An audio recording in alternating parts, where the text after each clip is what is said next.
Si se podría Ya, ampliar Por favor, ahora para toda la audiencia, para que puedan apreciar la presentación, les pido que por favor anclen la pantalla en el perfil de Omar Rocha. Ahí es donde se puede apreciar bien la presentación. Gracias. ya. Buenas noches. Entonces, volvemos a empezar. Lo más importante es ahora que todo lo que va a ser que les sirva un poquito de grano de arena que les puedo dar en algo que es nuestra pasión, al menos la mía, dentro de lo que es toda la parte deportiva, enfocada un poco generalmente al área de los niños, pero que ayuda mucho para todo lo que es después la aplicación ya a manejo también deportivo integral, ¿no? Bueno, me presento, soy la doctora Miriam Pérez Parada, una persona que está muy grata de pasar con estudiantes y con todo mi gremio, en el sentido de poder dar algo mínimo, aunque sea de lo que nosotros vamos aprendiendo cada día, ¿no? El tema como tal, ahorita vamos a hacer lo que es el manejo integral biomecánico de las alteraciones postulares en el deporte. Esto es muy importante, ¿por qué? Porque se cree que supuestamente todo ser humano, con todas las aptitudes que tenga, no estamos con ningún problema de alteraciones posturales o alguna alteración dentro del cuerpo humano, y que esto no nos va a dar una consecuencia a la larga.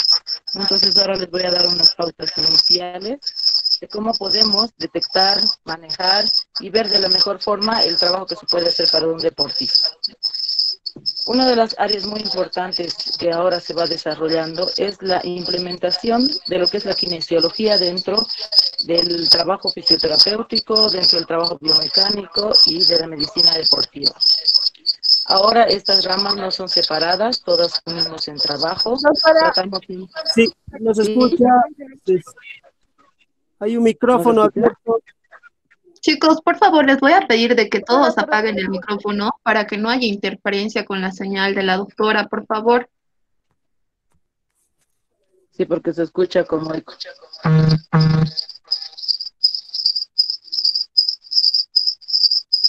De todo, o lo hacemos por mi celular, bajando de acá nomás para que, no sé, se escuche más. Deben estar dos prendidos, un celular y una compu prendida, por eso se escucha el eco. Ah, ya, entonces tal vez será esta también. La mía. Sí, doctora, su celular y con la laptop más se cruza y suena el sonido, por eso. Ya, espera un ratito. Gabo.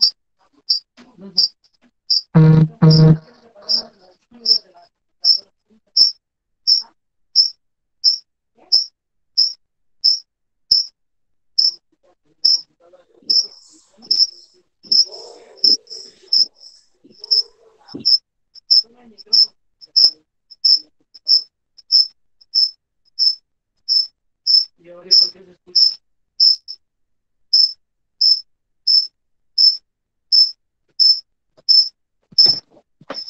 Lo que pasa es que es con el WhatsApp, entonces por eso está... Bueno,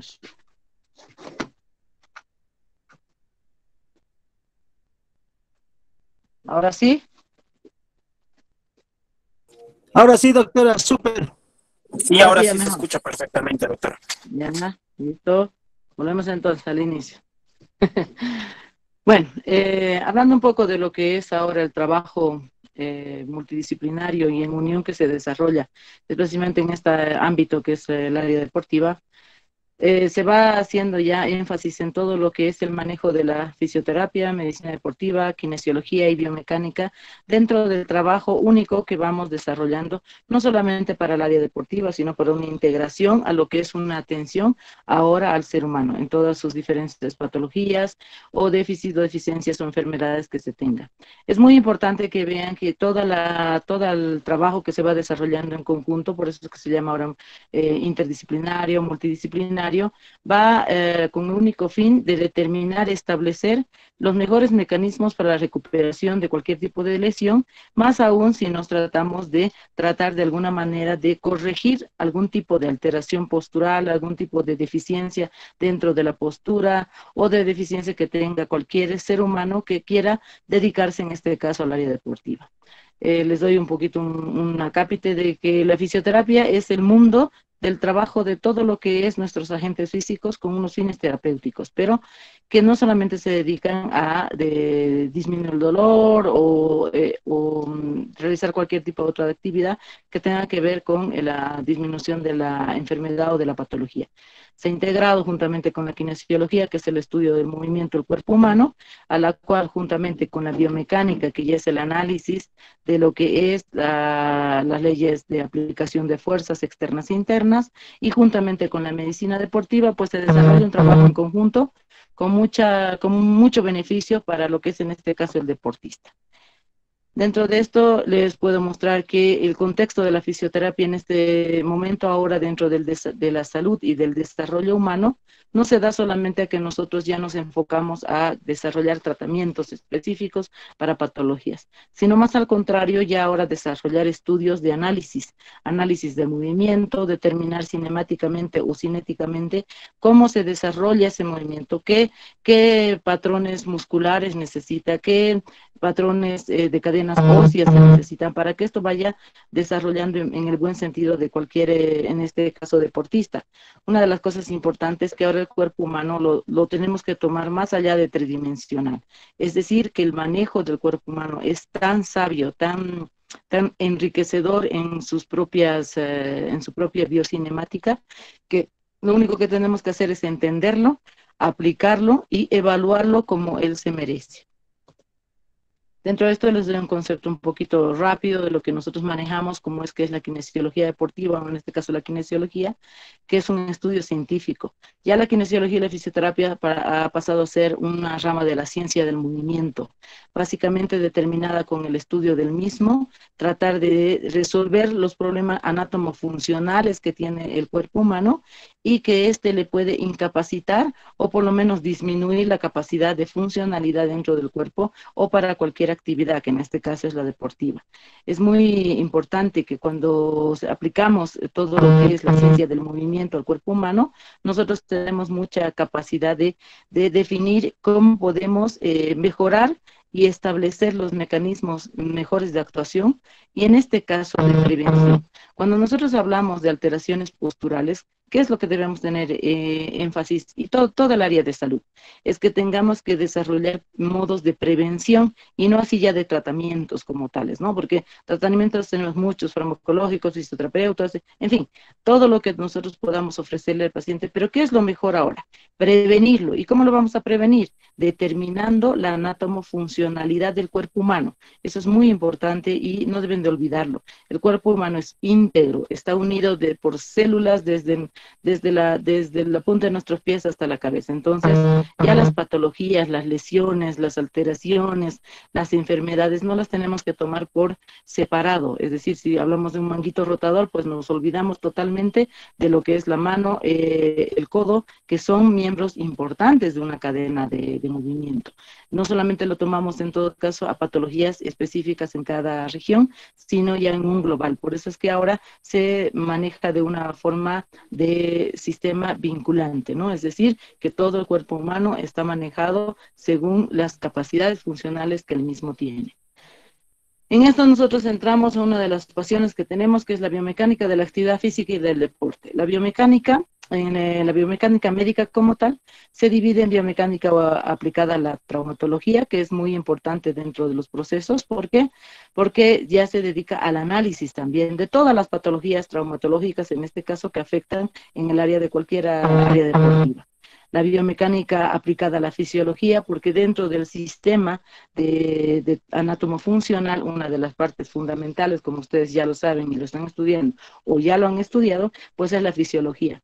La capacidad del cuerpo humano para poder responder de adentro hacia afuera. y eso es muy importante para todos. La biomecánica ortopédica, que va de la mano en sentido del manejo que se pueda dar para mejor solución de cualquier patología o alteración que tenga el cuerpo humano. Biomecánica ocupacional, que también ya es una parte de la ergonomía, donde es el manejo, como ustedes lo ven, netamente preventivo. Mientras nosotros podamos prevenir las lesiones, las patologías, las alteraciones, pues vamos a llegar a muchos casos mucho más eficientes en el sentido de dar al paciente, al deportista, al ser humano, una calidad de vida adecuada a lo que él es y a lo que él practica o a lo que él le gusta hacer. Y la biomecánica de la actividad física y el deporte, que esta va en concordancia con el trabajo mutuo que desarrolla generalmente el área médica, que en este caso pueden ser traumatología, ortopedia, fisioterapia aplicada a cada área, inclusive ya si estamos hablando de deportes integrales, pues estamos hablando que ya manejamos dentro del cuerpo técnico, el fisioterapeuta, el médico deportólogo, pues tiene que trabajar de la mano con el preparador físico y todo aquello, ¿para qué? Para lograr una eficiencia dentro de lo que se busca, ¿no? En este caso, un deportista de alta definidad o con mejores actividades dentro de sus actividades deportivas. No podemos dejar de lado la anatomía y la funcionalidad y todo lo que es la anatomomorfología, no se puede dejar. Siempre le digo a mis estudiantes, como decía uno de los grandes maestros de la anatomía, que nos decía, bueno, la anatomía de noche y de día, ¿no? Eso es algo importante, no podemos perderlo. Ese es el fundamental o el pilar único para que nosotros seamos buenos profesionales en el área de salud. Es importante que dentro de que sabemos que el cuerpo humano, al relacionarse entre articulaciones, sistema esquelético, sistema muscular, más una función grande que es quien determina la actividad y movimiento, que en este caso es el sistema nervioso central y periférico, pues nos va a determinar la capacidad que tengamos nosotros para hacer una buena evaluación, determinar un específico diagnóstico, establecer objetivos necesarios para nuestro terapéutico y tratamiento y obviamente ofrecer en este caso al deportista, un mejor trabajo dentro de lo que es su actividad. La biomecánica dentro del cuerpo humano es el estudio de los fenómenos biológicos y del movimiento a través de los métodos mecánicos y físicos. Las 3 leyes de Newton son muy claras en este sentido y se aplican en todo momento, en toda actividad. Así nosotros simplemente estemos dormidos, igual estamos desarrollando actividades que se basan entre las formas internas y externas. Estas fuerzas son las que nos determinan la capacidad de movimiento, la capacidad de adaptación, la capacidad de estímulo, la capacidad inclusive de funcionalidad. Entonces esto va en lo básico que nosotros ya determinamos y sabemos que es un análisis cuando nosotros empezamos una evaluación. Al desarrollar una evaluación, ahora no nos vamos a ir directamente a tratar de establecer solo un diagnóstico específico y punto. No, tenemos que hacer una evaluación completa, un análisis conceptual de lo que estamos trabajando, de lo que estamos viendo. A la patología la vamos a ver como una patología en conjunto, no solamente de un solo lugar, y para ello nosotros nos vamos a lo que es la biomecánica neta, ¿no? En el caso de evaluación, lo elemental que nosotros desarrollamos en nuestra evaluación es una evaluación postural global. Dentro de esta evaluación postural, pues tenemos una aplicación de una vista de plano frontal, una sagital y una horizontal. Todos manejamos esto y es muy importante porque sabemos que en estos 3 planos son los movimientos que se desarrollan. La capacidad funcional no solamente de una sola articulación, sino de un patrón muscular, de un patrón de movimiento, y es muy importante ir evaluando. Pareciera, no sé, a muchos no nos gusta mucho la física y la aplicación más al cuerpo humano se vuelve un poco más compleja, pero vemos que cuando ya analizamos y vemos y nos gusta el manejo de un sistema de evaluación específico, pues vamos a ver que logramos muchas cosas, porque el cuerpo humano se va a adaptar a las necesidades que nosotros externamente le estemos provocando. Entonces, dentro de ello, uno de los sistemas de aplicación y de evaluación que no tienen que dejar de lado para nada, específicamente si estamos hablando del aparato musculoesquelético, pues son la aplicación de la evaluación de las 3 palancas, la de primero, segundo y tercer género. Generalmente la de primer género es la que se determina como la de equilibrio. todos hemos aprendido, todos vemos que mientras exista un apoyo y una relación entre peso y la resistencia, pues va a haber una palanca de equilibrio. Y ahí es lo que buscamos todos, es eso. Una palanca de equilibrio, ¿para qué? Para que no exista sobrecargas de un lado o del otro que pueda provocar cualquier microtraumatismos o cualquier alteración que pueda provocarnos una lesión a la larga. Tenemos palanca de segundo género, que esta generalmente es la que presenta de mucha mayor resistencia. En esta es donde más se provocan las lesiones y las patologías, eso nunca se olviden. Por eso siempre se le pregunta al paciente, ¿cómo fue el mecanismo de lesión? ¿Cómo se provocó esto? ¿Cómo fue que se fue desarrollando esta actividad y cómo es que esto va a alterar o modificar las manifestaciones de cualquier patología, en este caso deportiva? Nos falta una aquí, que es la de tercer género, que esta también es extremadamente importante dentro de lo que es cuando la potencia gana la resistencia. Y eso tenemos que tenerlo en cuenta. ¿Por qué? Porque sabemos que mientras tengamos una musculatura bastante fuerte y capaz de soportar las cargas externas, van a ayudar a quienes, a la articulación, a quien, a la cápsula, a los ligamentos, a mantener una determinada postura, un determinado gesto deportivo o una actividad simple, que en este caso para nosotros podría ser lo más elemental. Hasta para peinarnos tenemos que tener una capacidad funcional única de patrones de movimiento. Y eso va en sentido a lo que nosotros vamos evaluando. Nosotros llamamos cadenas biocinemáticas a la unión de las cadenas musculares, como aquí se las presento, son elementales, más la unión de las cadenas óseas. ¿Qué quiere decir? Como les he explicado, el cuerpo humano está conectado por completo, nada está separado, y eso nunca lo olviden. Tenemos una cadena posterior que realmente va a encaminar todo lo que va a estructurar los procesos de marcha, de bipedestación y del salto. Una cadena anterior que también va en versión de mantener una postura erguida, pero al mismo tiempo de desarrollar cualquier tipo de actividad en este caso. De luego tenemos cadenas cruzadas de diferentes formas, tenemos también cadenas internas y mucho en el sentido de lo que se quiere dentro del proceso de adaptación. Las cadenas óseas, estas van junto con la cadena muscular. En la puerta está la Marisa, por favor. Y estos dos van a desarrollarse como cadenas biocinemáticas. ¿Por qué manejamos cadenas biocinemáticas? Porque no es solamente, como les decía, la estructura ya no es solamente el hombro, no es solamente la falange, no es solamente la rótula, no, ya es un conjunto de trabajo que se va desarrollando tanto para evaluar, tanto para determinar qué tipo de daño se provocó, cómo se provocó ese daño, a qué va a afectar a la larga y cómo esto va a tener sus consecuencias posteriores. Por ello es muy importante que el análisis y la evaluación, la historia clínica y los exámenes y todo lo que hagamos ahora como en forma general, es decir, viendo al cuerpo humano en completo. No podemos separarlo, ya es una actividad global la que va desarrollando y es muy importante dentro de los procesos que vamos haciendo, en este caso de evaluación y de determinar cualquier tipo de patología. La biomecánica de la postura, a la cual nosotros nos enfocamos un poquito ahora porque va desarrollada en este tema, es que mientras nuestra postura encuentre una alineación correcta en todo lo que es su eje, en su eje mecánico y longitudinal unido, esto va a no provocar alteraciones.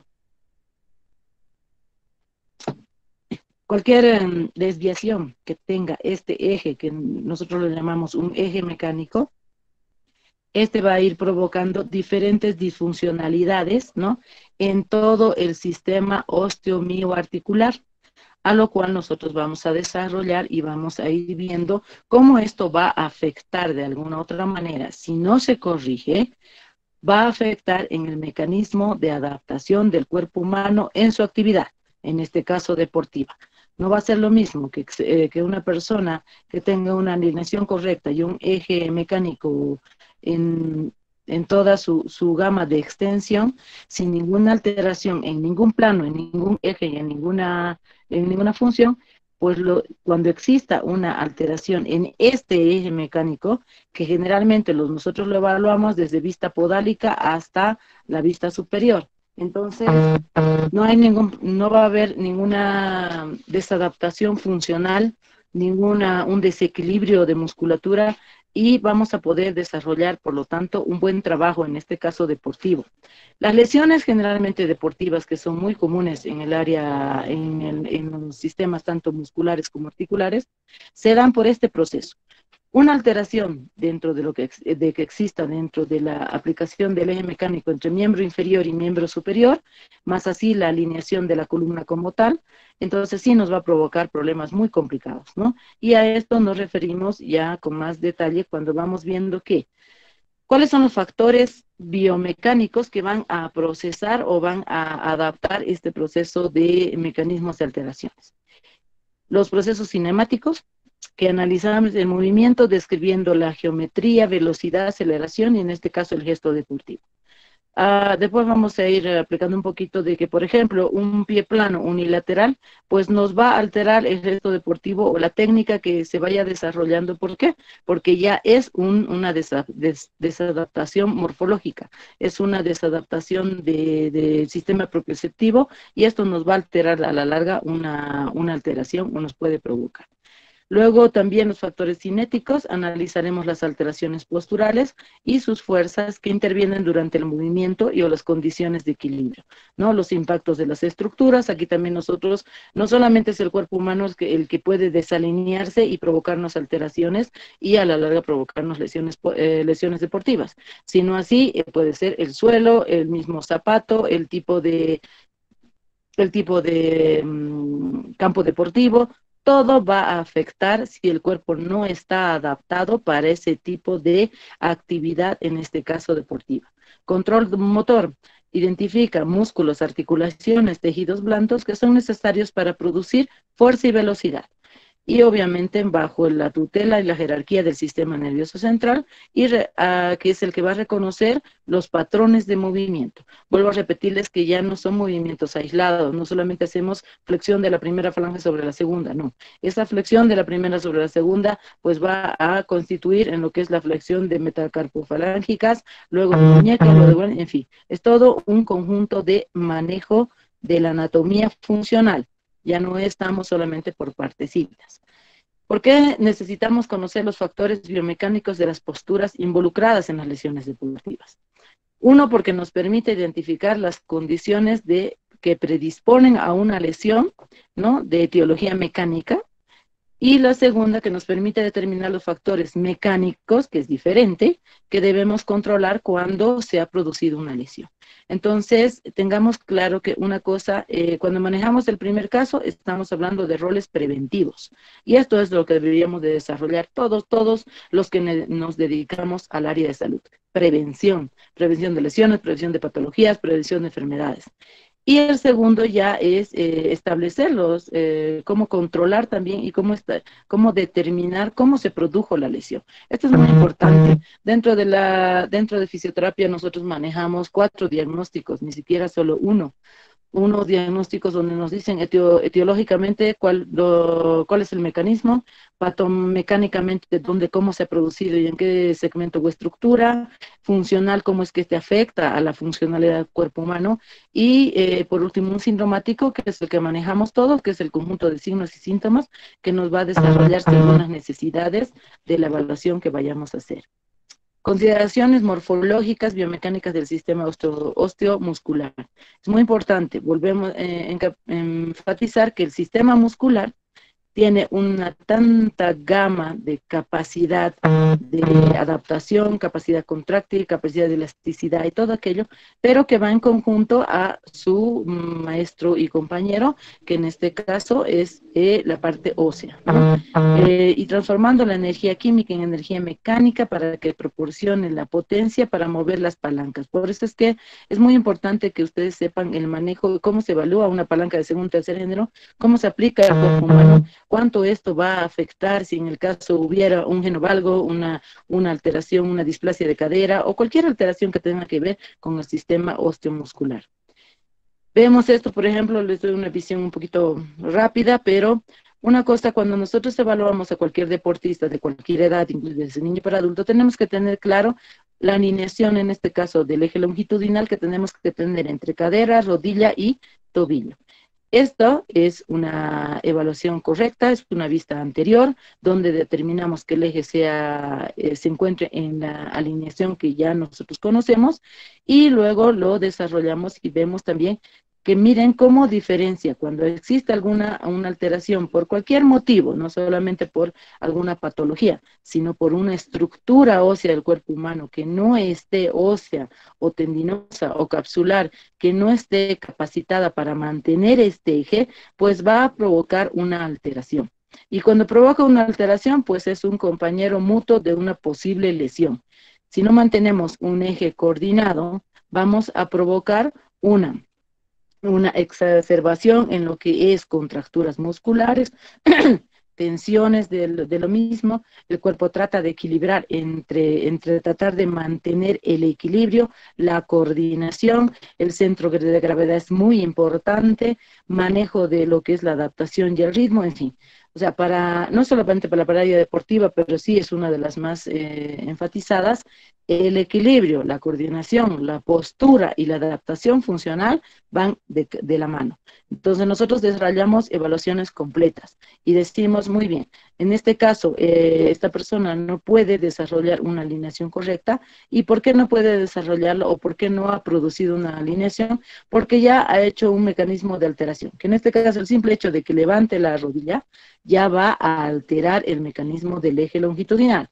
Pero en este caso nosotros tiene que tener el cuerpo humano la capacidad de unos glúteos mayores y medios potentes para poder mantener y tratar de seguir alineando a pesar de que su base de sustentación ha disminuido, de que estamos provocando fuerzas externas para que esto vaya desarrollándose y pueda ser un provocante de lesiones.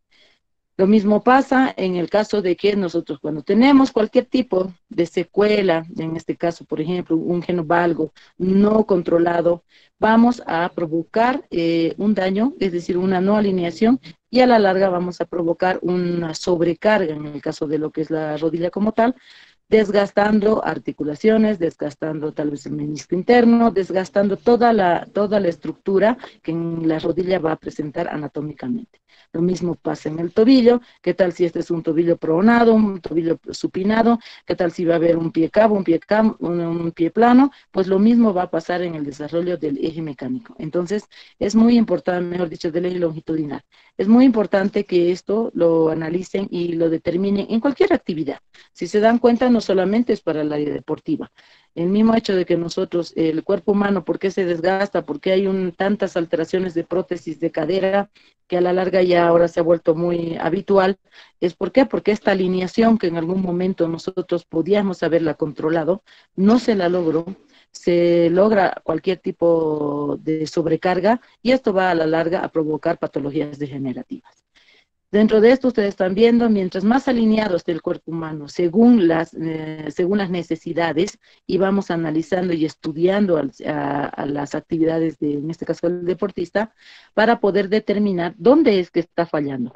Porque es un mecanismo de acción, digamos, cuando trata de equilibrar lo que es cadera, tobillo, pie, de alguna manera se vuelve una distorsión, de alguna manera por alguna falla no solamente anatómica, funcional, sino como les dije, estructural, puede ser hasta de la parte de coordinación, de equilibrio, que no solamente ya va a ser del músculo, del tendón, ya estamos hablando del sistema nervioso central, vestibular, en fin, todo va en conjunto para que veamos que no podemos dejar al cuerpo humano solamente con una evaluación muy fácil, digamos, ¿no? Los objetivos de la biomecánica deportiva, su función son bien estructuradas, ¿no? Estudia las fuerzas, tanto externas como internas. Externas decimos a todo lo que es de afuera para adentro, es decir, hasta la pelota en este caso ya es una fuerza externa. Todo lo que tenga que intervenir con lo externo hacia el cuerpo humano, y las fuerzas internas que son nosotros, es decir, musculatura, tendones, cápsulas, ligamentos y todo lo que englobe sistema gastrointestinal, respiratorio. todo nuestro organismo, todo el cuerpo humano está unido y no lo podemos evaluar o tratar de diferente forma. Entonces, estudia las fuerzas internas y externas sobre el cuerpo humano y analiza los efectos producidos, ¿no?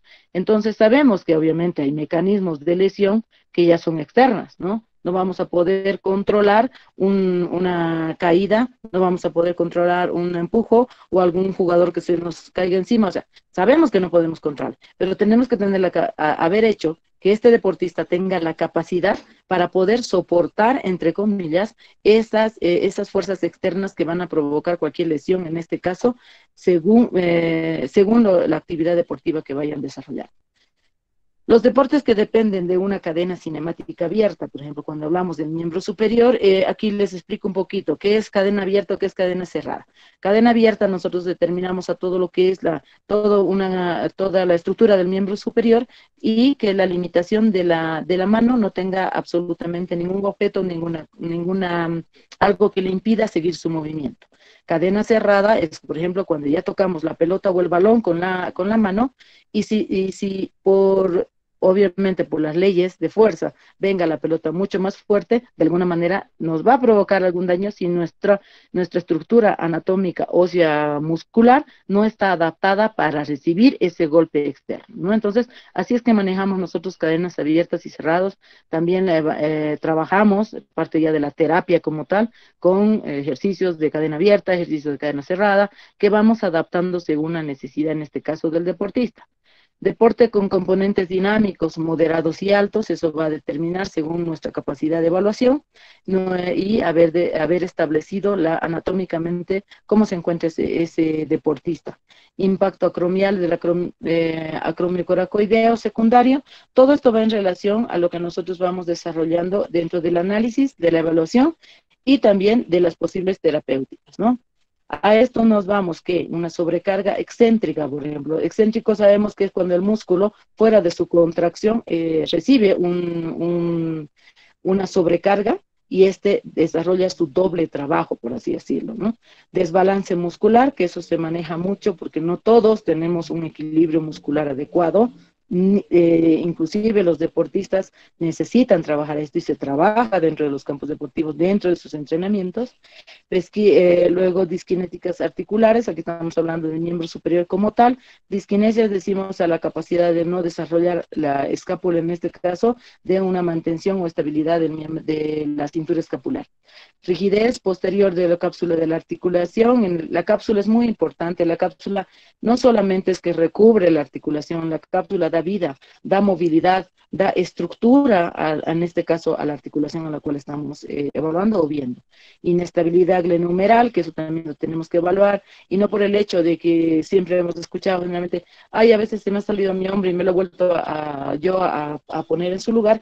Esto no es tan fácil, o sea, sí vuelve, pero ya ha habido un daño. Ya ha habido un déficit de esta cápsula, ya ha habido una distensión de esos ligamentos, entonces ya ha habido un daño, hay que tratar ese daño. Un esguince de tobillo, por más simple que lo veamos, se tiene que tratar porque ese esguince de grado 1 se puede volver a 2, a 3 en muy poco tiempo si no tenemos una capacidad de adaptación propioceptiva que nosotros, como en este caso fisioterapeutas, trabajamos ¿para qué? Para que el cuerpo humano se adapte a las irregularidades, a las presiones, a las sobrecargas que vaya a tener, ¿no? Bueno, esto es un poco de lo que se hace dentro de que es un análisis, una evaluación. Nos vamos un poquito a lo que es la distribución de fuerzas. Esto también es tremendamente importante. Cuando nosotros vemos que dentro de una aplicación, un análisis que hacemos del miembro inferior, el pie y su sobrecarga y su adaptación es muy importante. Dentro de esto nosotros vemos que cuando hay fuerzas externas como tales, que es la fuerza de reacción del suelo, por ejemplo, que es la que va a determinar la fuerza de abajo hacia arriba, ¿no? Y nosotros, nuestro propio centro de nuestra propia gravedad, nuestro propio peso y equilibrio, nos determinan las fuerzas de bajada. Eso tiene que estar equilibrado, en este caso en la bóveda plantar. Nosotros sabemos que una bóveda plantar adecuada tiene que tener un apoyo del 100%, pero distribuido entre el 80% en la parte calcánea y 10 en el primero y en último ortejo. Entonces, cuando nosotros le cambiamos esto por alguna estructura, un pie plano, un pie cabo, un pie tal, un pie, en fin, cualquier alteración, pues esto no va a tener esa misma distribución y por tanto va a ser un conllevante a poder tener cualquier tipo de lesiones. Estas fuerzas de reacción, tanto del suelo como las reacciones internas o las fuerzas internas, tienen que estar bien distribuidas. Si nosotros le hacemos algún tipo de alteración a esta capacidad de coaptación y de apoyo podálico, como en este caso, digamos, los tacos o cualquier otra cosa, pues estamos alterando todo lo que es la estructura de esa fuerza del suelo con nuestra propia fuerza interna. Entonces, aquí, a lo que era una bóveda plantar capaz, además que es adaptatible, que es acomodable a las estructuras del piso, pues aquí se encuentra alterada. ¿Por qué? Porque ya se le ha quitado su porcentaje de peso hacia abajo. Se le ha dado mucho más, a donde antes solamente tenía que haber 10-10, pues ahora tiene mucho más, aunque tenga un apoyo que no va a ser obviamente de 80% dentro del calcáneo, y además, hablando de las cadenas musculares y óseas, si nosotros mantenemos esta postura por mucho tiempo, vamos a ser candidatas, pues no son los hombres, candidatas a tener cualquier patología en todo lo que es la cadena posterior y superior. Y no solo ello, ¿no? Sino cualquier alteración funcional que no solamente, y se dan cuenta porque cuando le preguntan a las mujeres si utilizan tacos, ellas le dicen sí, y cuando me saco me duele mucho. O sea, imagínense, realmente la biomecánica del cuerpo se ha alterado de tal forma que él trata de adaptarse a sus necesidades, pero ya le es difícil, ¿no? Generalmente, después de que una persona tiene muy acostumbrada a usar el taco, son las primeras personas que tienen un índice alto en lo que son las lumbalgias y las cervicales. Bueno, que ahora no se llaman lumbalgias y cervicales, ¿no? Pero que todavía se mantiene en lo que es una restricción, en este caso, o alteración dentro de la columna lumbar y cervical. Aquí se les demuestra un poco más cómo es que mientras más alto, pues el porcentaje va aumentando tanto para el primer y el quinto ortejo, y inclusive eso es tan desadaptativo esta postura del pie que después nos puede llegar a otras patologías mucho más complejas. Si ustedes ven, los deportistas, es muy difícil que muchas de las deportistas vayan a usar tacos, es un poco complicado, ¿no? Y porque están acostumbradas a un tipo de zapatillas según su actividad deportiva, y después también les cuesta mucho usar ya la parte de los tacos. Si tenemos alguna déficit funcional en los arcos, en este caso internos, ¿no? Que es el famoso pie plano, pues nos va a desarrollar una desalineación tanto de la bóveda, no va a ser una coaptación correcta, la bóveda plantar no tiene la capacidad de amortiguación como lo tenía antes, por lo tanto va a desarrollarnos algún tipo de deficiencia. Pero no quiere decir que todos los pie planos vayan a ir a ser provocantes de alguna alteración deportiva. Si no todos tuvieran, la mayoría de nosotros, por lo menos acá que hay un índice alto de pie plano, pues no podía hacer ningún deporte. Pues no, tenemos a esto se adapta el cuerpo humano tanto que trata de alinear en el sentido de la bóveda plantar que ha disminuido su arco interno, trata de alinearse haciendo una sobrecarga y un sobreesfuerzo en lo que es el tendón de Aquiles. Entonces vean que ahorita les estoy dando lo más elemental, digamos, pero cuando ya hacemos un análisis real, una evaluación específica, un análisis de cuerpo humano entero, evaluando desde la punta del pie hasta la punta de la cabeza, pues vamos a solucionar muchos problemas de los cuales ya ahora se desarrollan. Cuando estamos, por ejemplo, una de las cosas que nosotros vamos estudiando según nuestro análisis y vamos viendo, por ejemplo, cuando hay un pie valgo, ¿no? Que en este caso es en pronación, que es uno de los que nos provoca mayores alteraciones de postura y mayores alteraciones o presentación de lesiones deportivas, no solo deportivas, también del área de persona que no haga deporte. Y el pie derecho que lo tenemos en supinación. Estas dos alteraciones son extremadamente provocantes de desestructuración de la alineación de los ejes principales. Entonces, no podemos mantener un pie en pronación por mucho tiempo, no deberíamos de hacerlo, se debería de trabajar este pie para que vuelva a su normalidad, vuelva a su alineación como tal. El astrágalo es uno de los pilares fundamentales de lo que es nuestro eje principal en tobillo, Y de la misma forma también el supinado nos provoca pues daños mucho más severos también. Ay, no, otras. Hay, por ejemplo, nos vemos que cuando hay una alineación del eje mecánico del pie en relación a la rodilla, pues no vamos a tener ninguna alteración si es que este eje no estuviera alterado. Aquí ustedes están viendo, ese es un plan, son pie planos bilaterales, por si acaso. Dentro del derecho, el mismo hecho de que cuando ya el astrágalo se va a la posición no adecuada, pues este provoca una desalineación y obviamente va a provocar una sobrecarga en la rodilla.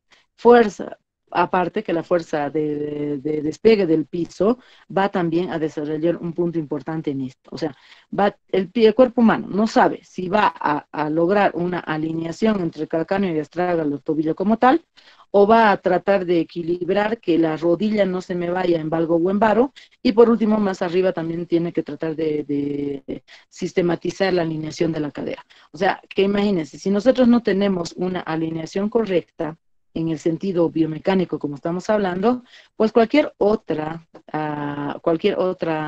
alteración, en este caso, digamos, el genoflexo, también tenemos el geno recurvatum, o todo aquello, sabemos que el cuerpo se adapta, no decimos que no, se va a adaptar, pero si no lo corregimos, sí va a ser preponderante para poder llevar a lesiones posteriores y que a veces son muy complicadas de recuperar. Y lo más importante, que a veces que no recuperamos, o sea, decimos, hay un esguince de tobillo recidivante, pucha, de unas 3, no sé, en el año me he dado 4, 2, 3 veces, pero si no estamos trabajando, no estamos potenciando musculatura, no estamos elongando lo necesario, no adaptamos y alineamos, en este caso, por ejemplo, la alineación del eje de la cadera con la rodilla y el tobillo, pues no vamos a llegar mejor dicho, no vamos a evitar que haya un desgaste en la articulación. Y el desgaste no se va a dar específicamente en el área del tobillo, el desgaste se va a dar en la cadera como tal, ¿no? Porque la rodilla es un concomitante, es decir, ella trata de alinear entre cadera y rodilla, tobillo, pero con todo lo que puede, la musculatura es la que sufre más consecuencias, pero la que se va a desgastar es la articulación coxofemoral. Aparte de que, por ejemplo, si ya tiene una alteración de alguna forma, la articulación de la cadera o en sí la cintura pélvica, pues va a seguir provocando más daño, más cizañamiento, más dolores, en fin. Es mucho lo que se puede hablar en el sentido de cómo tenemos que ver a un deportista para poder evaluar y determinar y establecer sus capacidades funcionales y lograr lo que queremos aquí, ¿no? Una alineación correcta en una actividad que la persona desarrolla, tanto en forma descalza como el zapato adecuado, para que logremos una alineación también y evitemos las sobrecargas o microtraumatismos que se van desarrollando. Dentro de esto también, como les decíamos, bueno, esto es la parte de lo que es que la pronación realmente es un componente y muy desestabilizador de todo el eje mecánico, de todo el eje longitudinal. Entonces, un pie pronado, nunca se olviden que es el que va a tener va a provocar mucho más daño que cualquier otro tipo de pie. Esto es lo que le estaba hablando, ya sea que tenemos también un geno recurvatum, pues también va a llevar a alteraciones y pues a desalineaciones dentro de la cadera. Vemos que vamos haciendo análisis, esto se va complementando, vemos que los factores intrínsecos, uno de los más importantes son desequilibrios biocinemáticos, ¿no? En este caso las asimetrías, por ejemplo, del miembro inferior, pues nos van a provocar mucho de desestabilización, desalineación y obviamente capacidades funcionales disminuidas de cualquier ser humano. Más aún si hablamos de un deportista, pues este es uno de los principales causas, digamos, de patologías, en el caso a veces muy severas e incapacitantes. Este es otro factor intrínseco, también se está estudiando, que es desequilibrios cuando nosotros o la persona o el deportista ha tenido en algún momento una displasia de desarrollo de la cadera. Entonces va a haber una desalineación en el plano frontal, un déficit propioceptivo, déficit funcionales de ejes axiales y un déficit de coaptación osteokinemático. Esto es muy importante porque está en estudio, tampoco estamos diciendo no, que todo mundo que ha tenido displasia de cadera pues va a tener cualquier tipo de alteración o lesión deportiva. En un porcentaje alto, no todavía no terminado de estudiar, no tenemos todavía una basada en evidencia que esto sí se desarrolla, pero por los años de trabajo, por los años ya de capacidad que tenemos en el análisis, en la evaluación y todo aquello, vamos determinando nosotros mismos que sí, un ser humano que haya tenido cualquier tipo de alteración en cadera, en este caso como es la displasia de desarrollo de la cadera, pues va a llevar y a conllevar, mejor dicho, a un desequilibrio muscular muy, muy evidente, y que a la larga, si no es corregido, pues sí vamos a tener no solamente alteraciones deportivas o lesiones, sino otras mucho más desgastantes y más perjudiciales para el paciente. En este caso, bueno, sabemos que cualquiera de los dos, tanto sea un genovar o un genovalgo, pues no va a alterar nuestro eje mecánico, y por lo tanto el eje anatómico también va a estar desalineado y nos provocan disfunciones musculoesqueléticas. Aquí un poco más detallado, nosotros hacemos todo un análisis determinando cuando ya también el eje valgo va acompañado de una anteversión femoral, pues esto va a irse desarrollándose más y puede provocar mayores daños de los que estábamos viendo. Es muy importante que si queremos unos buenos deportistas, si queremos unos buenos, bueno, en realidad un ser humano que no tenga tantas patologías, tantas enfermedades degenerativas y todo aquello, pues pensemos con lo que son las cosas más importantes, que son los hábitos posturales, que son las deficiencias de estabilidad, capacidades morfológicas que se encuentran alteradas. En todo lado donde ustedes vean, porque son del área de salud, y vean que un niño se siente en W, por favor corrijan que se siente de esta forma, que es una de las más ideales, la que llamamos la sentadera de Budita, porque si el niño ha tenido displasia de cadera, va a ir una antetorsión femoral, va a mantener esta postura. Así hagamos lo que hagamos, el ortopedista, el traumatólogo, el fisioterapeuta y todo aquello, esto va a seguir en alteración. ¿Por qué? Porque no es anatómicamente normal. Cuando hay posturas exageradas, los niños, esto es un poquito exagerado, ¿no? Pero los niños son los que tenemos que educar en lo que es la higiene postural, para luego ya al adulto mayor ya también determinarle y evitarle los problemas que después va a tener. La postura es la madre de las posibles patologías posteriores.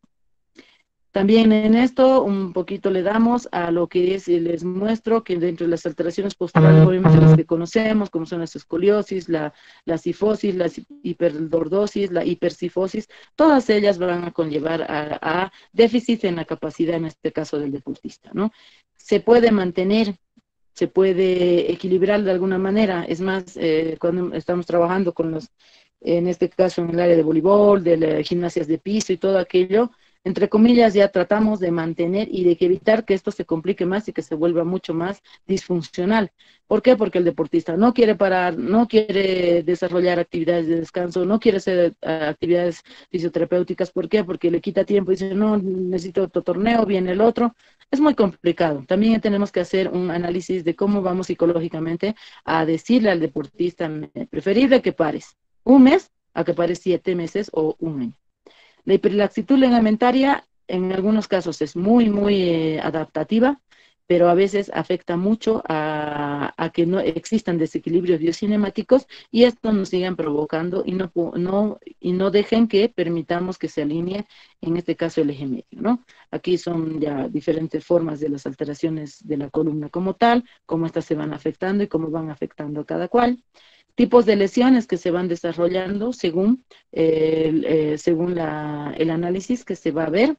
Tenemos debidos a traumatismo, síndromes por abuso y otras variantes. Todos estos tipos de lesiones, no es que las vamos a evitar por completo, pero por lo menos lo podemos evitar haciendo un buen análisis, una buena reestructuración entre el músculo y la cápsula y el tendón y el ligamento y el sistema nervioso y todo aquello, para que evitemos las patologías que en este caso se vuelven muy comunes. También tenemos otros factores ya también externos, que son alteraciones metabólicas, alteraciones emocionales, patologías congénitas, que bueno, eso ya van en manos de un trabajo multidisciplinario para ver que este deportista mejore su calidad. El desequilibrio de cadenas musculares o déficit de fuerza y balance muscular es muy importante. Cuando hay un desequilibrio de cadenas musculares, ¿no? Va a desarrollar una alteración entre carga-cargabilidad. Carga es todo lo que nosotros somos como cuerpo humano y la cargabilidad es externa. Y va a modificar el tipo de palancas y esto nos va a desarrollar a la larga cualquier tipo de alteración o lesión deportiva. Tenemos que tener claro que el ejercicio está dado, ¿por qué? Porque existe el movimiento humano. Por eso es que analizamos y estudiamos al cuerpo humano como un todo, ¿no? El cuerpo humano vive de vida, por eso es que el fisioterapeuta se dedica a dar vida, a dar movimiento. La actividad física tiene que ser bien planificada, tiene que ser estructurada, repetida, dependiendo mucho cómo es el protocolo, no solo terapéutico, sino de adaptación física, dirigido con un fin que es mejorar la capacidad funcional, en este caso de este deportista. Lo mismo pasa, la actitud física va relacionada con la salud, obviamente su capacidad aeróbica, flexibilidad de los músculos tendinosos, de las tendones, tolerancia muscular, fortalecimiento, composición corporal, y aquí me faltó todavía la parte propioceptiva, relación con las destrezas, agilidad, coordinación, precisión, balance, potencia, capacidad de anaeróbica y reacción del tiempo. Todo esto lo tenemos que desarrollar conjuntamente con el preparador físico para poder llegar a que el cuerpo humano se adapte de este deportista y no sufra cualquier tipo de lesiones. Existen etiologías en las lesiones. Si en las lesiones infantes juveniles no logramos una recuperación notable, no logramos que el niño evite volver a hacer malas posturas, malas adaptaciones o mal manejo de su cuerpo, pues a la larga igual vamos a tener problemas, ¿no? Aquí factores extrínsecos, por ejemplo, que intervienen en lo que es en este sentido de las etiologías infanto-juveniles en lesiones, son especialmente cuando exigen demasiado y muy prematuramente a que el niño sea un deportista, lesiones por sobreuso, lesiones por sobrecarga, escasa intervención fisioterapéutica de prevención, deficiencia de técnicas, condiciones ambientales adversas, malos hábitos higiénicos dietéticos, que esto bastantes hay aquí, superficies inadecuadas, implementos inadecuados. Todos estos factores, que no solamente va a ser en el caso de las lesiones infantiles, sino también ya en las lesiones de los deportistas adultos, pues son las que tienen que ir modificándose. Y esto no lo vamos a lograr solamente el fisioterapeuta. Tenemos que lograr un cuerpo multidisciplinario para poder desarrollar y establecer los mecanismos de acción con todo este sentido. En este caso, vamos a ver aquí la secuencia de mecanismos de lesión, ¿no? La secuencia, primero, cuando hay una prematuridad en el área deportiva, se va desarrollando microtraumatismos, dolores e inflamaciones, luego hay una lesión por sobrecarga y por sobreuso para después por una sobrecarga. Por eso lo vuelvo a repetir, un esguince de tobillo de grado 1 no lo tomemos a la ligera. No solamente le demos un calmante, o en este caso nosotros pongamos hielo, o le digamos que hagan un poquito de ejercicios, no. Tenemos que recuperar ese tendón, recuperar esa fascia, recuperar esa cápsula, para que así no vuelva a pasar y a la larga no le provoque problemas. O sea, no es tan fácil ahora los daños tan pequeños como eran antes, ¿no? De las fracturas, por ejemplo, también se habla lo mismo. O sea, la fractura sí consolida del niño perfecto porque son fracturas pequeñas, pero a la larga, si esa musculatura no ha sido adaptada para después recuperarse, esa musculatura está unida a un tendón, el tendón está unido a una cápsula, tiene unos ligamentos, por lo tanto, toda la estructura, el niño va a recuperar, nadie está diciendo que no, pero su adaptación propioceptiva y de estimulación, de plasticidad y de todo aquello se va a encontrar alterada. Por lo tanto, es importante recuperar por completo lo que nosotros vamos buscando, ¿no? Otras alteraciones que también si no se recuperan bien y no se hacen un buen seguimiento, pues a la larga también va a tener consecuencias.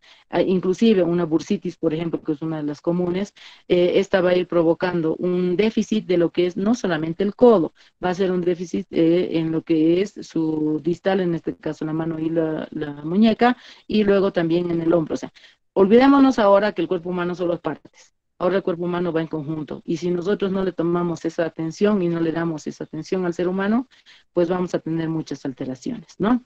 Aquí les mostramos más o menos el estudio que se ha hecho en el que es mientras la rodilla se encuentre no alineada, su rótula no está en su lugar con su ángulo Q específico, va a existir o cualquier tipo de otra alteración, pues va a llevar siempre a que haya una sobrecarga, sobredosis, microtraumatismos, lesiones, fatigas musculares, tensiones, contracturas, en fin, estaríamos hablando toda la noche, creo, si me pongo a hablar de más cosas de ellas. Las lesiones por sobreuso quiere decir que ¿qué? Fuera que le estamos dando una capacidad de presión, en este caso a ese tendón, ¿cómo no vamos a presentar una bursitis? ¿Cómo no se va a presentar un problema inflamatorio? Encima que generalmente el deportista dice, no, me duele, pero me voy a aguantar, voy a seguir. Podemos hacer un tipo de vendaje, podemos hacer paliativos, todo lo que quieran, pero si no resolvemos el problema anatómica y funcionalmente o biomecánicamente hablando, pues no vamos a llegar a más a que ese deportista tenga mayores lesiones. Cuando ya hablamos de cuestiones, en este caso, fracturas o distensiones de ligamentos, el famoso daño de ligamento cruzado anterior, que es uno de los que incapacita terriblemente a un deportista y que realmente necesita de un apoyo fisioterapéutico más allá de 6 hasta 1 año, es que vemos que el problema no fuera de que se vaya desgastando, de que se altere la postura, el problema es psicológico y físico. O sea, si el ser humano es apto para ese tipo de deportes y él quiere ser un deportista de élite, pues en cualquier lesión de estas que se provoque, se va a provocar una limitación a eso que quiere hacer, ¿no? Y sabemos que la parte psicológica es tan importante, porque si psicológicamente nosotros nos sentimos mal, el cuerpo humano, el 80% se va a sentir peor. Por lo tanto, nosotros que somos del área de salud, solamente vamos a dar un 20% de apoyo y generalmente estos deportistas se frustran, tanto física como mentalmente.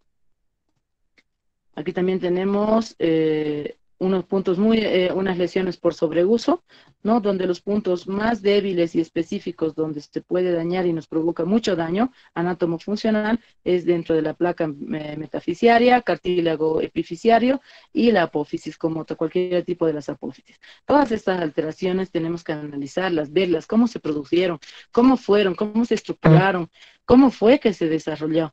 Y en sí, inclusive, cómo se ha hecho el tratamiento, en este caso médico primero, cómo se ha desarrollado, qué tipo de placa han puesto, qué tornillos se ponen, en fin, todo tenemos que saber nosotros como fisioterapeutas para lograr plantearnos una real adaptación funcional, ¿no? Una guía terapéutica en sentido del manejo de cómo vamos a ir a trabajar con ese deportista. Estas son las lesiones por porcentajes, ¿no? Que se dan generalmente, ¿no? Las más comunes que se van desarrollando. Y bueno, una de las cosas importantes es que todos los que nos dedicamos al área de salud y los que nos dedicamos a la recuperación del cuerpo humano, de la funcionalidad, lo primero y lo que les digo también a todos mis estudiantes es conocer anatomía por completo, conocer la histología, la fisiología normal y patológica, establecer un análisis biomecánico de la postura, ¿no? Según lo que vamos a evaluar, conocer la patomecánica de las lesiones, conocer la biomecánica aplicada al movimiento, conocer la semiología a la cual nosotros tenemos que aplicar, saber interpretar estudios especiales y desarrollar un trabajo en conjunto. Eso no lo podemos olvidar y dejar de hacerlo. Si nosotros adaptamos al cuerpo humano, en este caso deportista, y logramos que esas lesiones tan mínimas o máximas que se hayan provocado lleguen a una recuperación completa, vamos a hacer que este deportista vuelva a su actividad y lo vuelva sin tener el daño tanto físico y psicológico que vamos a lograr para que no vuelva a lesionarse de la misma forma. Tal vez tendrá otras lesiones, pero la idea es que no vuelva a tener la misma lesión que tuvo antes, ¿no? Entonces, aquí muestra un poco lo que se hizo, lo que se hace y lo que se desarrolla dentro de la evaluación biomecánica de los gestos deportivos y todo aquello. Es un trabajo que se ha hecho en conjunto cuando hemos estado en los bolivarianos con varios colegas míos de todo Bolivia y de todo el mundo, donde hemos aprendido. Ellas han sido las subcampeonas de lo que fueron los bolivarianos ese año. Ella tenía una escoliosis, a la cual nosotros hemos tenido que trabajar duramente para poder mantener, y esto sí le limitó un poco en su actividad como tal, por eso llegó a segunda instancia, pero en fin, estamos aquí para poder ayudar, para poder concientizar y ver qué es lo importante, que Dentro de lo que casi siempre digo yo, en el área de cada ser humano debería haber un fisioterapeuta a su lado, para que así evitemos que se complique o cualquier patología se presente. Bueno, yo soy mi deportista más grande, que es mi hijo, entonces, muchas gracias. Este es un lema que con un colega también fisioterapeuta deportivo lo hemos tomado en cuenta y es muy importante. Todas las partes del cuerpo que poseen una función se deben emplear con moderación. Muchas gracias y bueno, espero que ha sido una mezcla de todo, pero es un resumen, creo.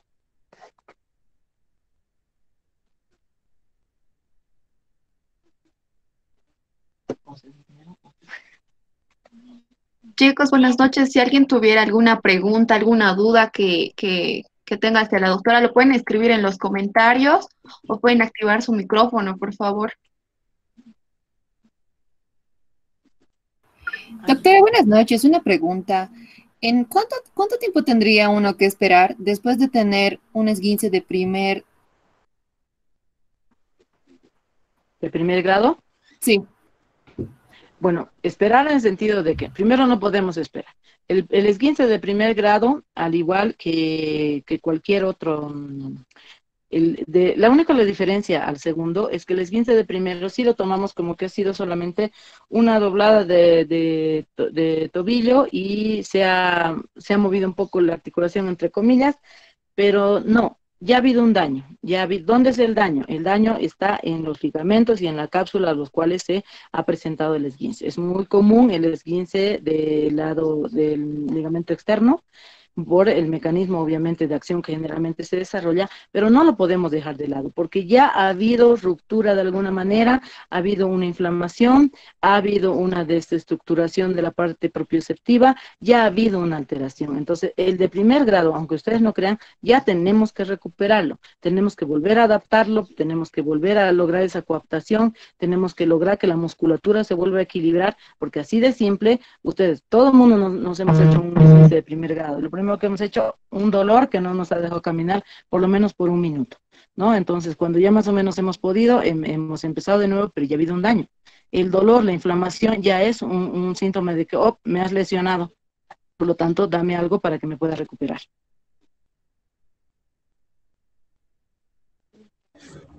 Doctora, una consulta también. Buenas noches. Quería consultarle, ¿qué es lo que se podría hacer en una persona que ha tenido un derrame sinovial? La persona tiene 30 años. Ya. Bueno, sabemos que cuando hay un derrame, lo que primero que vamos a ver dentro de la clínica, vamos a la parte inflamatoria. Entonces, ¿qué es elemental en ese momento? Sabemos que cuando tenemos alguna inflamación tenemos que bajarla, ¿no? Y obviamente determinarle o derivarlo al área médica que corresponde para que así hagamos un trabajo en conjunto. Pero si es inicial y en ese momento, pues lo que nosotros sabemos hacer es generalmente no dejar que el paciente no mueva la rodilla como tal, bajar la inflamación en el sentido de aplicar, en este caso nosotros aplicamos hielo, dependiendo del tiempo también, porque no quiere decir que se haga ahora, la rodilla está hinchada, la sinovia, ha habido derrame y esperemos 2-3 días, ¿no? Que es generalmente los que esperan las personas que no son deportistas. Entonces, simplemente, si estamos en ese momento, pues simplemente es mantener reposo, mantener con hielo y derivar en este caso al área que es en este caso traumatología, para que ella ya desarrolle su actividad de ese momento. Luego de que ya haga lo que tenga que hacer el área traumatológica, que va a ser que tal vez drene aquello o vea la función que va a hacer, pues vuelve a pasar en este caso a los fisios para que nosotros hagamos la recuperación necesaria. Ya, seguí. Buenas noches. Mi consulta es una persona de 21 años, ¿qué posibilidades tiene de mejorar una cifosis a nivel dorsal, cervical? Cifosis cervical. Bueno, cualquier alteración postural, que en este caso hiperlordosis, hipercifosis, cualquiera de ellas, todo niño estructura su sistema óseo, musculoesquelético y central hasta los 7 años. Hasta ahí podemos ayudar mucho en corregir cualquier tipo de alteración postural. A partir de los 7 años hasta la edad mediana, que en este caso 17 para las mujeres, 18 y 21 para los varones, sí vamos a corregir, pero nos va a costar mucho, ¿no? Más allá que, por ejemplo, si la deportista o la niña ya tiene su primera menstruación, hasta ese día se osificó todo y nos va a ser muy complejo recuperar por completo.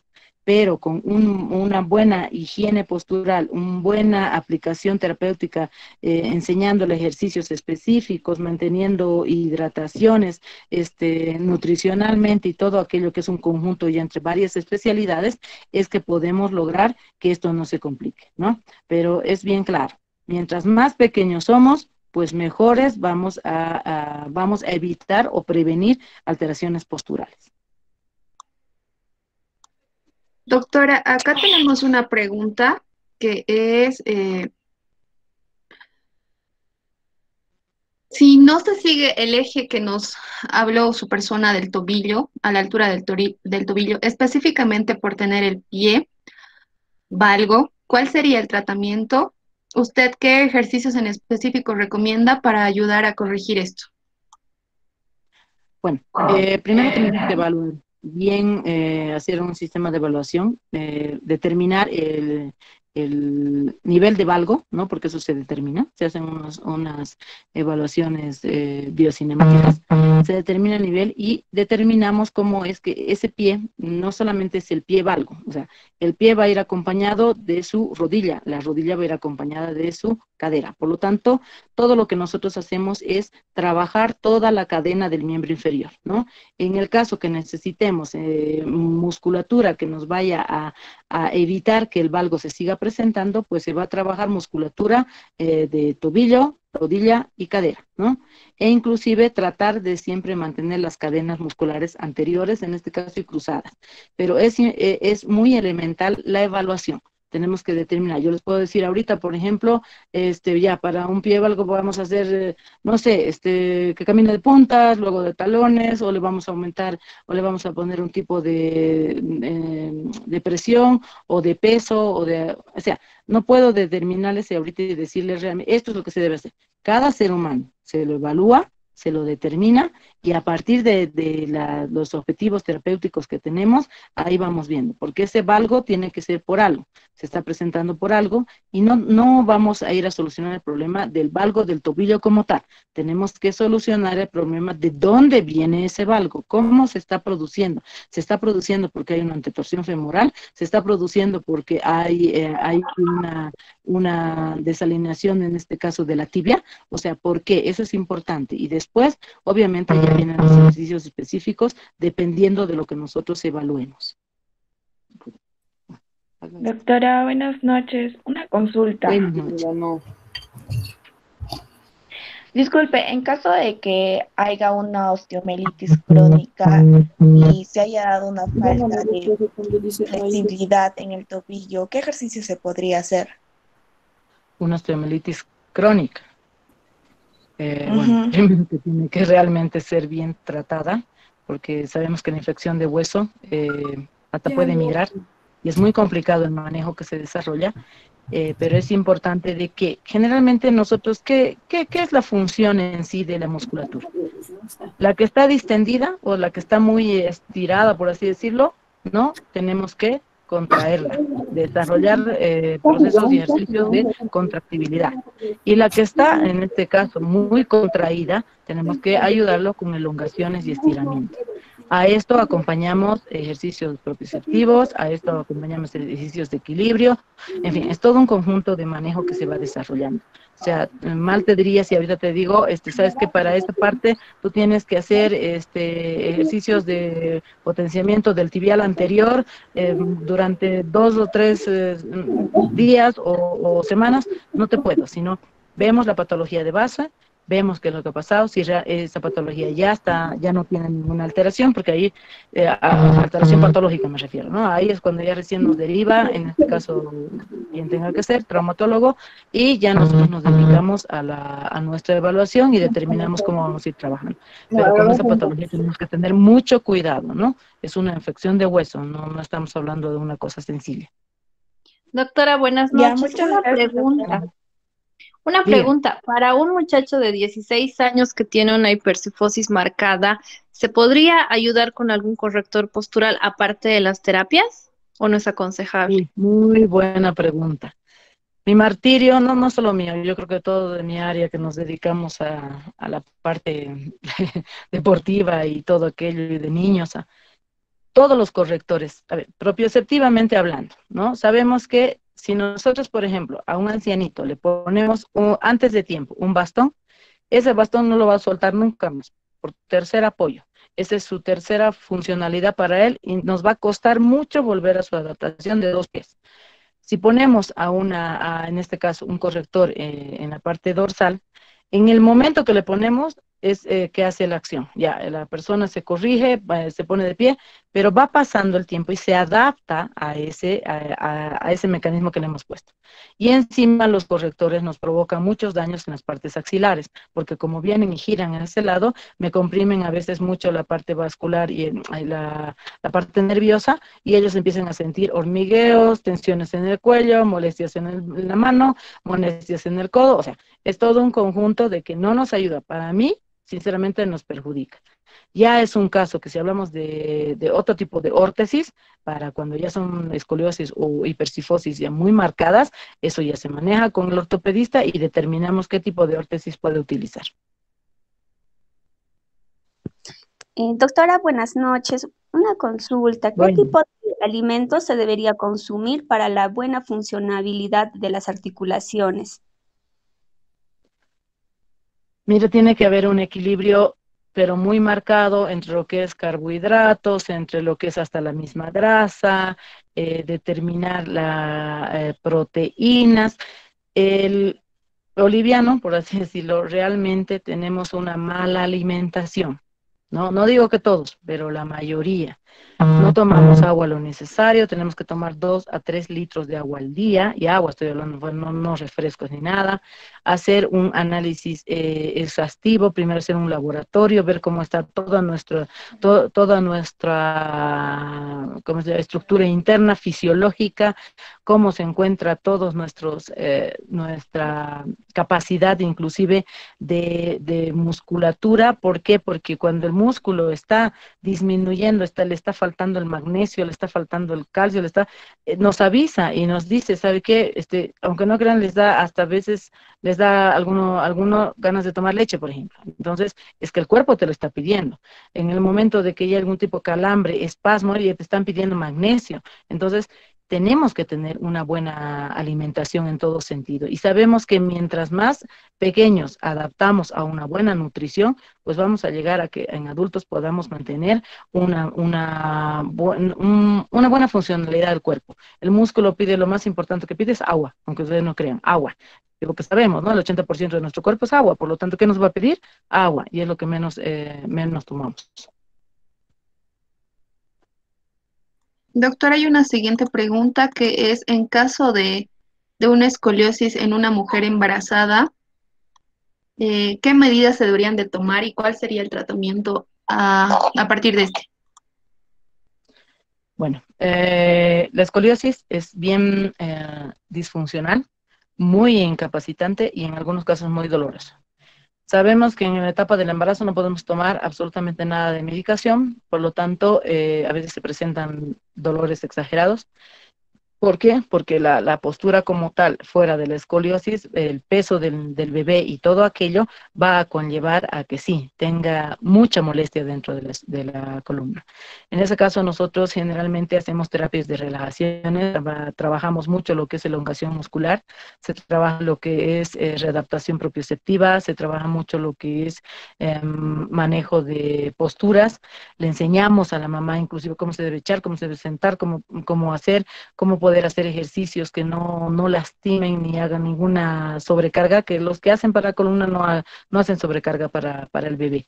Entonces, se debe desarrollar un trabajo muy de la mano, con este caso, con el ginecólogo y el traumatólogo. ¿Por qué? Porque los tres vamos a determinar y ver cuánto es la capacidad funcional de esa persona y evitar que obviamente llegue a dolores muy severos, porque no va a pasar más allá de que realmente le va a doler y molestar mucho la espalda porque hay músculo que está muy contraído contraídos y estos provocan tensiones en toda la cadena posterior. Entonces tenemos que tener un trabajo en conjunto para poder llegar a una buena solución, más que solución, a una buena adaptación de esa mamá en todo su proceso, porque no le vamos a corregir su circulación en este momento. Entonces tenemos que ser claros y ayudarle en lo que podamos hasta después de lo que ya tenga su bebé. Ya, doctora. Una siguiente pregunta, y creo que es la última. Sería en una ruptura total del ligamento cruzado anterior, posterior a una cirugía, ¿desde qué momento entra en fisioterapia y con qué tipo de tratamiento? Bueno, esa es una de las patologías más comunes del área deportiva, ¿no? Que se desarrolla bastante, que es uno de nuestros segundos índices más altos que tenemos de prevalencia.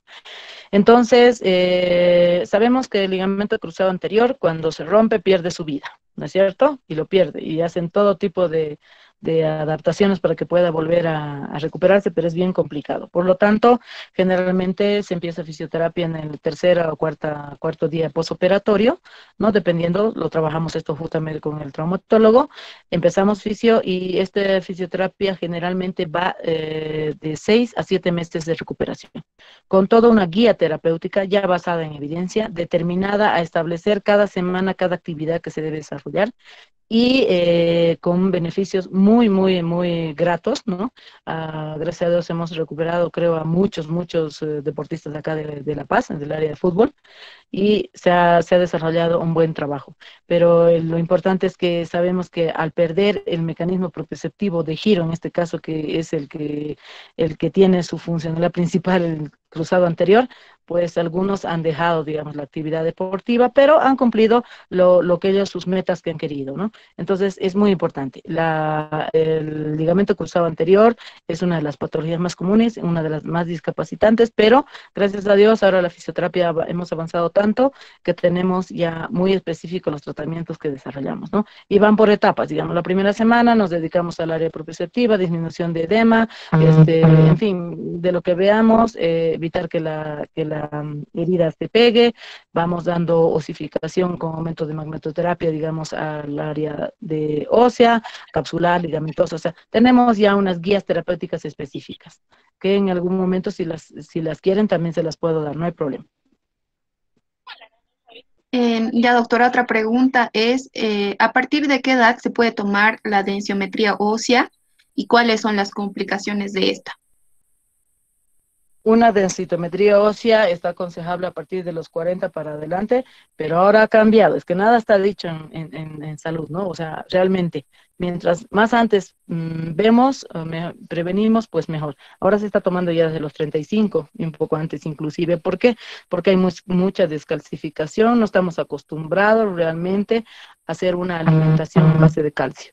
Por lo tanto, no solo es el calcio, también se disminuye el magnesio, potasio, todo aquello, y las mujeres, como sabemos que vamos cada mes eliminando todas estas sustancias, pues nos es más complicado, ¿no? Entonces, mientras más temprana es la densitometría, obviamente determinada por el ginecólogo para determinar cuándo, o el traumatólogo, porque generalmente vamos cuando ya nos duele algo. Me duele mi cadera, ya tengo 35, 36, 8 años, me duele mi cadera, recién voy al médico. Ese es nuestro gran problema en Bolivia, y vemos que ahora nos está pasando lo mismo por ello. Las patologías de base que son las que estamos acostumbrados, digamos, a tener, pero no vamos previamente al médico. Queremos que cuando ya vamos al área de salud o al área médica, ya queremos que se solucione ese momento. No se puede. O sea, preveamos las cosas, enseñemos, eduquemos, lo que yo llamo educación en salud. Entonces, mientras la mujer vaya más temprano al ginecólogo, al traumatólogo, determinemos y desarrollen las densitometrías, nos va a ayudar mucho, porque más antes podemos ya,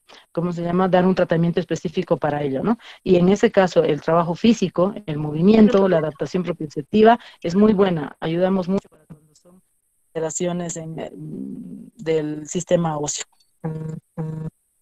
Ya, doctora, como última pregunta al parecer es, mencionaba que la desalineación del eje estructural corporal ocasionaba una sobrecarga en los puntos de apoyo e incluso puede ocasionar contracturas musculares. ¿Cómo podemos diferenciar esta situación de otras causas posibles de contractura? En este caso hay que hacer una evaluación muy minuciosa y obviamente está la historia clínica. ¿no? O sea, la historia clínica, tanto para ustedes como área médica, como para nosotros y para todos, es fundamental, ¿no? O sea, todo lo que es sus patologías anteriores, su anamnesis, su motivos de consulta, todo aquello, igualito nosotros lo vamos desarrollando para determinar y establecer por qué hay esa desalineación. Esa desalineación se ha dado por problemas estructurales, o sea, ya estructurados, por ejemplo, una escoliosis ya estructurada, pues va a tener una desalineación en la primera evaluación que veamos, ¿no? Y sabemos diferenciar en cuánto está estructurada y cuándo no. Por ejemplo, un esguince de tobillo muy recidivante con mucho tiempo va a provocar una desalineación, pero también va a provocar una contractura, como les iba mostrando, por ejemplo, de toda la cadena posterior, en este caso empezando por el tendón de Aquiles. Luego de un esguince puede irse acompañado a formarse una bursitis, una tendinitis, y por ello se van presentando contracturas. O sea, vean que toda patología, todo cuerpo está unido. Un esguince de tobillo me puede provocar un hombro doloroso, un manguito rotador, ¿por qué? Por cadena. Un manguito rotador o cualquier problema de hombro me puede provocar o contralateral problemas de cadera.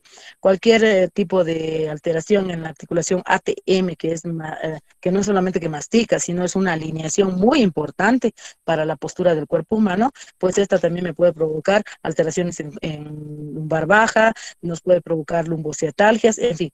Vean que el cuerpo humano, para que ustedes vean que está tan unido, que hasta una patología nos puede provocar otras más que a veces no las tomamos en cuenta. Bueno, por lo visto ya no hay preguntas. ¿O alguien tiene alguna pregunta más, chicos? ¿Alguna duda más que pueda hacerle a la doctora? Hola, buenas noches, doctora. Quisiera preguntarle, de acuerdo a los puntos digamos, de cuerpo, en las alteraciones de cadera, tobillo y rodilla, ¿sería recomendable utilizar plantillas ortopédicas en un deportista ya amateur? Esa es otra buena pregunta. Bueno, hay mucha discrepancia, ¿no? En el sentido de que se usen o no las plantillas.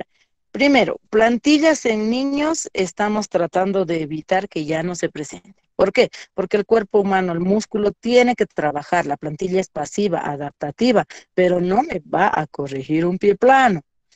Tenemos que darle fuerza a ese músculo. Tiene que trabajar tibial anterior, tiene que trabajar tibial posterior para que se forme el arco y así evitemos usar cualquier otra cosa. Cuando ya estamos hablando entre jóvenes y adultos y especialmente los amateurs de acá, en alguna de las circunstancias ya ponemos plantillas y decimos que inclusive pueden ser las de gel, utilizamos taloneras, todo. ¿Por qué? Porque como ya se ha estructurado el cuerpo humano de esa persona, o sea, de ese deportista, y encima los deportistas amateur que nuestra alimentación es pésima, no entrenan toda la semana como entrenan los de alta competitividad, no se alimentan lo necesario, no toman agua y van y juegan sábado y domingo 4 o 5 partidos al mismo tiempo. Entonces, o mejor dicho, el mismo día varias veces. Entonces, ¿cómo no se va a dañar? ¿Cómo no se va a desestructurar? ¿Cómo no se va a lesionar? Es lógico. Entonces, ahí sí damos, ¿por qué? Porque ya al ser humano grande es muy difícil tratar de hacerle entender de que tiene que mejorar su postura para poder evitar estas patologías. Entonces, las plantillas al inicio mejor no, y cuando ya somos mayores, pues damos, pero para apoyo y para amortiguación y ayudar a que no haya sobrecarga en la rodilla y en la cadera. Sí, doctora, entiendo, pero ya si digamos ya hay un proceso de pie plano, cuando ya la estructura ya está, digamos, ya no está en su eje regular, ya empiezan a aparecer valgo, sería Sí. para realinear en sí la estructura de cadera, rodilla y tobillo, sería muy Sí. recomendable. Sí, en ese caso sí, porque siempre veamos que cuando hacemos una evaluación, casi siempre un pie plano ya de adulto, como lo llamamos, entonces va a venir también con una desalineación de cadera y una sobrecarga de un lado más que al otro, ¿no? Entonces determinamos cuánto es esta sobrecarga y ahí sí le aplicamos ahora ya las plantillas también vienen funcionales, ¿no? Hay ya varias empresas que desarrollan no las plantillas rígidas, porque esas no son, digamos, para este caso, pero ya estamos dando de alguna otra manera porque también necesitamos que esa sobrecarga no se dé tanto en ese pie, ¿no? Porque cuando ya está estructurado, eso es verdad. Doctora, hay una pregunta más, es ¿cuál sería el tratamiento de pie plano? Sí, ¿cuál sería un plan de tratamiento para pie plano en un niño de 6 años? Bueno, por primer lugar, quítenle los zapatos y las medias. Es muy importante, porque el pie tiene que adaptarse. El pie es como nuestra mano, es tal cual. Nuestra mano sirve de presión, agarra, suelta, abre, todo. El pie hace lo mismo. El pie tiene que coadaptarse a irregularidades, a tipos de suelo, tiene que acomodarse a las actividades. En este caso, lo primero sacamos pies, sacamos zapatos, medias, camine, talones, puntas, pero alineadas, porque a veces los niños generalmente caminan de puntas, pero girando la rodilla en valga. Entonces tenemos que ir corrigiendo que no haga eso. Generalmente podemos poner una estructura en el piso larga donde él pueda caminar.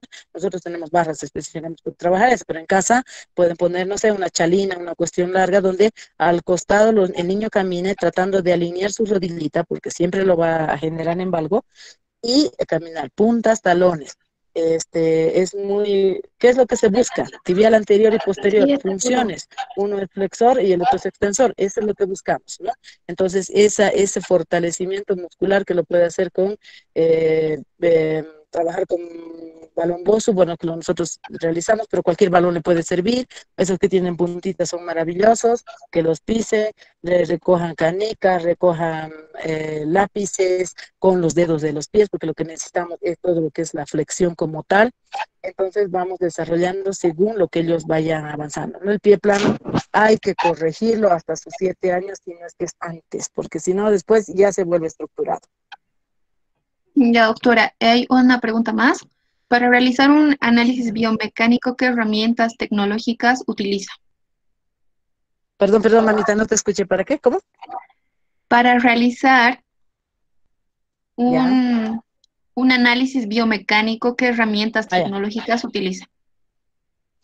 Nosotros ya tenemos, bueno, para el área de biomecánica hay bastante ya trabajo y equipos, ¿no? Certificados también. Acá tenemos una empresa que es Orthosystem, que trabajamos con ellos también, donde ya son con placas y aplicaciones de cámaras, de sensores y todo aquello. Pero hay una cosa importante, ¿no? Que como no vamos a tener todos ese mecanismo, digamos, de evaluación, pues lo tenemos con lo que nosotros vemos, ¿no? Que es nuestra vista, un goniómetro, una cinta métrica, determinar puntos específicos de aplicación de análisis que nosotros analizamos desde bipedestación, postura en marcha, en salto, y ponemos nuestros sensores, para nosotros ponemos en los ejes principales de aplicación, que en el caso de cadera, trocánter mayor, en el caso de condilo externo, y entonces vamos desarrollando según lo que vamos viendo, ¿no? La evaluación de la marcha, de la postura, tanto estática como dinámica, es muy importante, y con una buena observación tenemos posturómetros, evaluamos con plantigrafía, también evaluamos con pedoscopios, o sea, tenemos varias formas de evaluación, pero lo importante es ver. Nosotros sabemos qué es lo correcto y qué es lo incorrecto en una postura de un cuerpo humano. Todos sabemos. Por lo tanto, tras que ustedes vean, generalmente nos mandan a piso cualquier cosa ya de alteración, aunque no crean, los que más nos mandan son los profesores de educación física, porque ellos ven en los niños que están cosiendo mal, que se caen demasiado, que suenan sus pies al caminar, que tienen posturas medio raras. Son ellos los que a veces miran más que nosotros, siendo nosotros del área de salud, que deberíamos de tomar eso más en cuenta, ¿no? Ya, doctora, muchísimas gracias por el taller que nos brindó esta noche. A los que todavía están conectados, se les va a proporcionar un link para hacerles un test posterior a este taller. Y una vez que ustedes hayan llenado el test, según la nota de aprobación se les va a proporcionar lo que es un certificado. Con el nombre que ustedes llenen en el test va a ser con el nombre que va a ir dirigido al certificado médico. Por favor, lean bien los datos para poder llenar dicho formulario, y de antemano muchísimas gracias por haber asistido a este taller. Bueno, muy buenas noches, me presento, yo soy Fabricio Mora, el presidente de la Sociedad Científica de Estudiantes de Medicina UDABO La Paz. Y bueno, a nombre de toda la mesa directiva y a nombre de toda la sociedad, quiero agradecer especialmente a usted, doctora, por la colaboración, por el apoyo, por compartir los conocimientos con todos nosotros, las nuevas generaciones que estamos formándonos. Y también pedirle que no sea la primera ni la única vez que nos pueda impartir un curso. Así también agradecer a toda la audiencia por el interés, por el apoyo que estamos haciendo en estos tiempos de cuarentena. Muchísimas gracias, doctora, y bueno, un saludo y un abrazo muy grande. Gracias, Fabri, a ti y a todos ustedes. Una bendición para todos y adelante. Nuestras ramas de trabajo son muy hermosas, los que han escogido el área de salud, realmente es medicina, fisio y todo lo demás.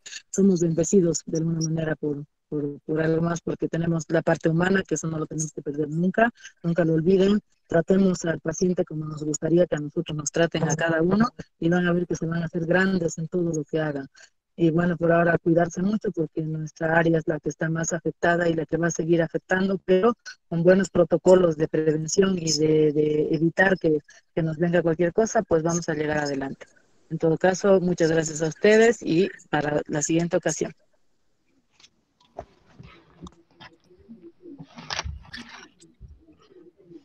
Muchas gracias, doctora. Agradecidos por su participación. Acá habla el secretario también de la SOSEN Udabol. Estamos muy agradecidos porque usted ha sido tan buena explicando y aparte también ha recibido todas las preguntas y lo ha contestado todo con tan grata amabilidad. Les agradecemos, doctora, agradecidos a toda la gente y agradecidos a la organización también. Muchísimas gracias por todo y como dijo Fabricio, también esperemos volverla a tener en otra oportunidad. Bueno, chicos, me presento, soy la vicepresidenta de la Sociedad Científica de Estudiantes y igualmente agradecer a la doctora que justamente la tengo acá al lado. Que no me invita a la noche. Agradecerle justamente a la doctora, más bien muchísimas gracias por todo el apoyo que nos da, no solo a nosotros, y como lo mencionó, esta área de la salud es muy importante, no solo para los que la trabajamos, sino para todos los que vivimos día a día en este tema, ¿no? No, gracias a ustedes, chicos, y estamos aquí todo para colaborar y seguir adelante. Son parte de mi familia y ahora, y todos invitados para la brigada y que sigamos atendiendo a todos los que podamos. Muchísimas gracias, doctora, se le agradece. Muchísimas gracias a nuestra audiencia que hoy tuvimos tanto nacionales como internacionales y muchas sociedades científicas también nos acompañaron en esta linda jornada. Muchas gracias, chicos.